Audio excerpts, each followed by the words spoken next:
With singles like You're So Vain and Nobody Does It Better, which served as the theme song for James Bond films, she rose to prominence as one of the most well-known singer-songwriters of the 1970s. Throughout addition to creating music that won awards, she also endured a lot of hardships throughout her career, such as losing all of her money and battling cancer, which claimed the lives of her siblings. Learn why Carly Simon is departing after receiving a devastating update. Carly Simon experienced several hardships despite having a prosperous career, from her difficult upbringing to her tumultuous marriage. However, she received a devastating diagnosis that forced her to resign from her position just when she thought everything was over. In October 1997, Carly Simon discovered a tumor in her left breast. That was where it all began. She experienced bumps on her skin for a few years, but each doctor she saw said it wasn't a huge concern. She eventually saw another doctor in spite of the earlier assurances. She took more definite action after he made a candid remark that truly struck home to her.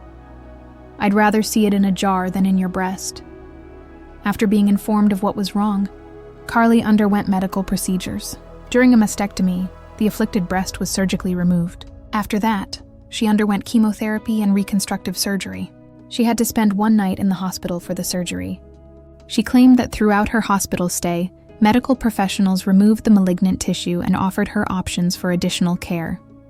She stated she chose chemotherapy because she wanted to be safe. It was not surprising that Carly Simon withdrew from public life after receiving the heartbreaking news. She had to cope with the physical and mental difficulties. She felt differently about her body, was exhausted, and had scars. She felt uncertain and afraid of all of these things, which raised concerns about her identity and death. She later acknowledged that she felt self-centered and upset with herself for not insisting on medical assistance sooner. Carly had a positive view following these procedures, saying, "I felt a little bad that I didn't get rid of the lump sooner." Surprisingly, she overcame the writer's block that had been plaguing her for several months before to receiving the devastating news. She gave it some thought, decided against quitting her work, and continued to use her newfound knowledge to create music. She then released several amazing songs that were inspired by her experiences. Carly has reflected on how her breast cancer experience altered her body image and artistic process. She is also appreciative of the medical attention she received, but she is aware of the changes made to her body. News like that forced her to embrace what was new, different, and perhaps a little wacky, and to make the most of her existence despite the fact that she was no longer the same. However, she was worried that the media would exaggerate her illness, so she had to disclose it to everyone after she recovered. She believed that after she recovered, she wouldn't have to cope with cancer once more. However, a few years later, she received some awful news that forced her to bid the public farewell once more. This time, it was for her brothers, not for her. Carly Simon has a brother and 3 sisters. Her younger brother is Peter, and her older sisters are Joanne and Lucy. When all of her brothers passed away from the same disease that had killed her, however, she was shocked. Initially, the youngest brother, Peter Simon, passed away in 2018. He was a well-known photographer who created nature-themed calendars and DVDs that included narratives about his life and career. Lung cancer and its after-effects claimed his life. Joanna Simon, the eldest of the Simon children, is another. In addition to covering the arts for PBS's McNeil Lehrer NewsHour, she was a well-known mezzo-soprano opera singer. Her report on children with mental illness and art won her an Emmy in 1991. Thyroid cancer claimed her life in October 2022. Carly's other older sister, Lucy, passed away the day following Joanna. This dealt her life yet another setback. She composed and wrote music. She and Carly collaborated early on as members of the Simon Sisters folk band. Her most well-known work is The Secret Garden, which she composed for Broadway later in her career. She also contributed to the creation of children's music and received praise for it, including Grammys for her work on children's albums. She wasn't as fortunate to recover as Carly, and she passed away from breast cancer that had spread. When Carly Simon repeatedly lost her brothers to a horrible illness, she was devastated. "Their deaths were long and haunting," she remarked. She claimed that she would still be deeply saddened by their departure. Being the only child born to Richard and Andrea Simon, she must now cope with this circumstance. It was particularly traumatic for her to lose both of her sisters in a 2-day period. Carly wasn't only depressed about the deaths. She was also unhappy about how they occurred simultaneously. Despite her sadness, Carly has stated that she continues to celebrate their lives. She concentrates on recalling their abilities, their accomplishments, and their mutual influence. That being said, Carly Simon has experienced loss before. While she was processing her devastating news and considering leaving, 2 of her closest friends passed away. She was going through another difficult period in her life, which made it difficult for her to continue working. One of Carly Simon's closest friends was Jacqueline Kennedy Onassis. In 1994, she was diagnosed with non-Hodgkin's cancer. One of the few individuals she let to be with her when she passed away was Carly Simon. She told her she loved her while holding her hand. Carly was profoundly affected by the incident. My life was impacted and profoundly personalized by Jackie Onassis's passing. At times, Simon viewed Onassis as a mother figure or instructor. They created art together, supported one another, and were close. When I lost her, I lost more than simply a buddy. I lost my motivation. Another acquaintance was Paul McCartney's wife, Lynn McCartney, who unfortunately passed away 4 years later. Linda battled breast cancer, just like Carly, but she passed away in April 1998.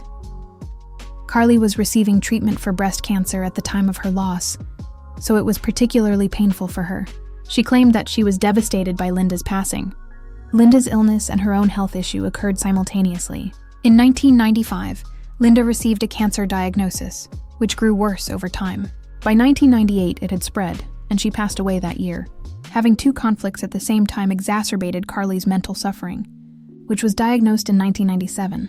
Later, Carly expressed her sadness and how seeing Linda's struggle and eventual death affected her because she was also struggling. In interviews and writing, Carly has been candid about how those losses impacted her creativity, perspective, and resilience. Her terrible illness had already caused her to struggle with her physical and mental health, and losing her close friends only made her grief worse. Carly Simon's battle with illness was difficult on her own. There was a strong connection to witnessing loved ones suffer and pass away. Her anguish was exacerbated by the fact that her diagnosis coincided with the illnesses of others she loved. They also altered her perspective on relationships, art, and mortality. But in another manner, her mental health deteriorated. Carly Simon was shocked that she had fallen for a Ponzi scheme after all of her brothers passed away, which was even worse. She had finally recovered from her horrible diagnosis and the loss of her friends. One of Kenneth Starr's well-known customers was Carly Simon. In 2010, Kenneth Starr, a money manager and accountant from New York, was accused of operating a multi-million-dollar Ponzi scam targeting celebrities and wealthy individuals. Kenneth Starr was well known for managing the money of well-known individuals and affluent customers by investing their savings, paying their bills, collecting their salaries, and offering financial advice. Instead of actually spending the money for his clients, he gave it to himself or his friends, or invested it in unclear or dangerous transactions. As a frequent practice in Ponzi schemes, he took money from other clients when they requested it. In order to pay the staff, one of Starr's bookkeepers requested in 2009 that Carly transfer all of the funds in her Martha's Vineyard bank account to Starr & Co. Carly thought something was wrong because of this. She gave her recent remarks further thought after receiving that request. She then discovered that millions of dollars had been invested in businesses she had never heard of and was unable to locate. Although Carly eventually acknowledged losing several $1 million, she claimed to have it better than some of her clients, such as Jacob Arab. Among other charges, Starr was accused of money laundering, securities fraud, investment management fraud, and wire fraud. After confessing, he was sentenced to 7 years in prison, 5 years in prison, and was required to repay over $29 million. However, Carly suffered an emotional as well as financial loss. She struggled to understand what she had trusted and was severely upset. She had to speak with the people she had placed all of her trust in after realizing she had been misled about her money. Carly's life was difficult in the 2000s, particularly after she had a horrible sickness that claimed the lives of her friends and relatives. She hasn't been spotted in public for a while, and she ultimately had to say goodbye. But this wasn't the first horrible incident Carly had had to deal with. She revealed to the world a startling fact about her early years that no one could accept while she battled cancer and the hoax. When Carly Simon revealed her terrible news and how she was handling it, her fans were taken aback. She appeared to have come from a very wealthy family. Richard L. Simon, her father, was a founding member of the publishing house Simon & Schuster. Along with many other comforts that come with riches, She and her family owned vacation homes. Below that, however, they were shaped by some difficult times. Being sexually raped as a child by a young family friend was one of the worst things that had occurred to me. In her autobiography, she claims that when she was around 7 years old, this young man, whom she calls Billy, began physically abusing her throughout the summer. After they witnessed her older sister being abused, Carly told them that she was abused intermittently until she was around 16 years old. She initially told herself that she was in a relationship because she was unaware of what was happening.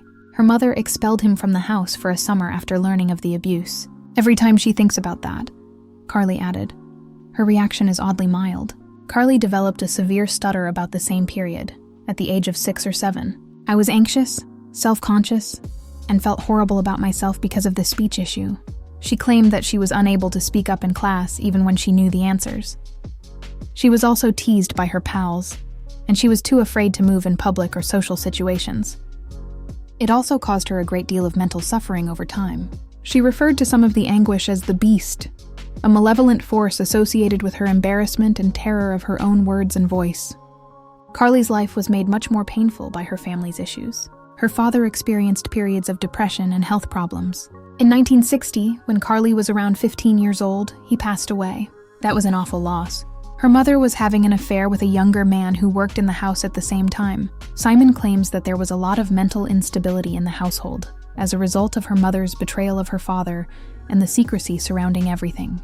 These traumatic experiences during her early years influenced not just her emotional life, but also her identity as an artist. She found music as a free form of expression, which was one of the things that made her stutter. She noticed that she never stutters while she sings. Her songs gained depth.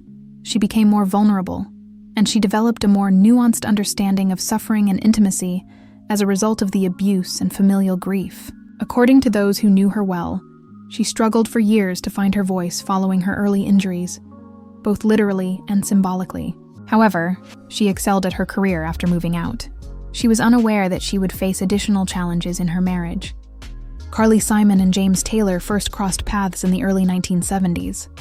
They were acquainted because both of their families spent the summers on Martha's Vineyard. Even though they had never met, Carrie later recounted in Boys in the Trees that she promised her sister she would marry Taylor the moment she saw his photo on the cover of Time magazine. In 1972, they were married. Because they collaborated on musical projects and were spotted together in public, they were kind of a folk soft rock power couple. Despite their shared artistic vision, love, and having children together, their marriage took a turn for the worst. Two of their main issues were drug misuse and anxiety. One of the main causes of their breakup was James Taylor's drug addiction. Carly explained to her that he had emotional issues like mood swings, keeping things hidden, and not being emotionally present because of his reliance on her. Eventually, Taylor admitted that his drug usage made it difficult for him to be a good husband and father. Both Taylor and Simon had extramarital affairs. Taylor had a boyfriend who resided near their New York home, according to Carly Simon's autobiography. When he was still married to Carly, he even got her a room of her own. Additionally, Mick Jagger's wife, Bianca Jagger, called Taylor the night before their wedding to inform her that Carly was having an affair with Mick. However, Taylor asserted his belief in Carly and stuck up for her. Ben, 1977, and Sally, 1974, were their 2 children. It was made much more hard by having to raise children while juggling mental distance, addiction, and celebrity. Later, Simon also considered how it was more difficult for her to maintain the things that were necessary in a marriage because of her own stress, expectations, and the fact that she had a personal and professional life. After 11 years of drug usage, mental isolation, and betrayal, tensions were high. Ultimately, their marriage dissolved in 1983. Carly claimed in interviews that in the 2 decades after their divorce, she had not spoken to her ex-husband. She said that he showed no interest in their relationship after they were married. Despite their divorce and separation, Carly has expressed her love for him and her desire for his happiness and well-being. Writing her autobiography, she added, "Gave her a better understanding of what it's like to be loved by someone who might not reciprocate that love." Carly's book, Boys in the Trees, is a detailed account of her marriage. It focused on the suffering as well as how it affected her as an artist. Many of her compositions were influenced by her dual identities, one in love and the other at conflict with one another. According to her, their feelings for one another were erratic in their relationship. They experienced difficult periods as well as moments of connection and passion. Their emotional separation, lack of communication, and exclusion from each other's life was painful. Carly Simon and James Taylor's marriage demonstrates how two very talented and adored people can struggle to stay together when they are dealing with addiction, cheating, mental illness, and emotional distance. Carly also mentioned that it was difficult to be a co-parent when one partner put up what she called an iron curtain. But there is more to their story than melancholy. Finding their own personality, being creative, and attempting to heal and comprehend what love means when it isn't reciprocated are equally important. Through her songs and book, she has not only revealed what went wrong, but also how the sorrow altered her life and work. She turned to her career as a well-known singer and songwriter for solace when her marriage deteriorated.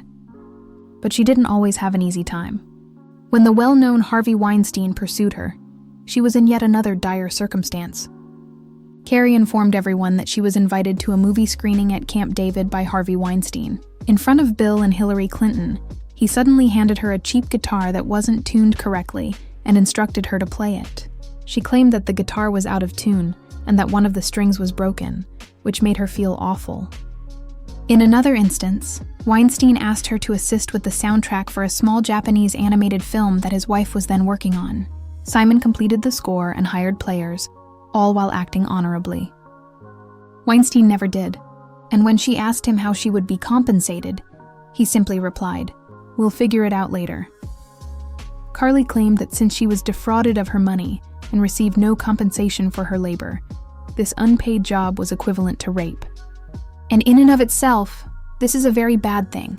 She added that when people discuss abuse, this is frequently overlooked. Because of Weinstein and other influential men, she and numerous other men have lost money. She discussed how Weinstein's influence and power made it difficult for anyone to oppose him. He was surrounded by terrified people.